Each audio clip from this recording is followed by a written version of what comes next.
อันยองเซโอเวียโฟเบียตอนนี้นะคะเรากำลังอยู่หน้าอะไรหน้าสนามบินนี่ผู้จัดการของเราสวัสดีผู้จัดการอันนี้ลีดเดอร์ของเรา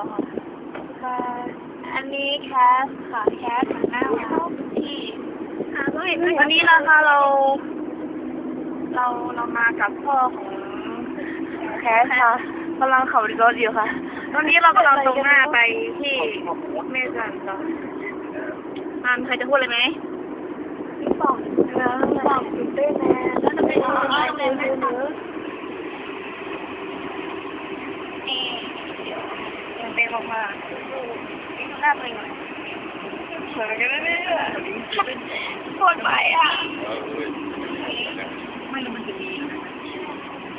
นี่ถ้าสมมติต้องไม่มีแล้วเจอกันแต่ว่าถ้าเซเว่นก็มีแล้วเหรอพี่เอกรีบลงเลยเร็วเลยพี่เอกจะไปซื้อถุงน่องจ้าเซเว่นนะถ่ายตามผู้จัดการซื้อถุงน่องไปแล้วดูเล็บเราสิใช่ไหมแม่แข่งหน้าบอกว่าถ่ายได้ประมาณ5 นาทีของเรามัน5 นาทีกว่า8 นาทีเตอร์ใช่ไหมนี่สั้นจังพี่ลงจะถ่ายรูปพอดีชื่ออะไรเอ่ยมิโซชื่ออะไรนะพูดดังๆดิมิโซสวัสดีค่ะบ๊ายบายMy button, babe, loosen up my button, babe, loosen up my button, babe, loosen up my button.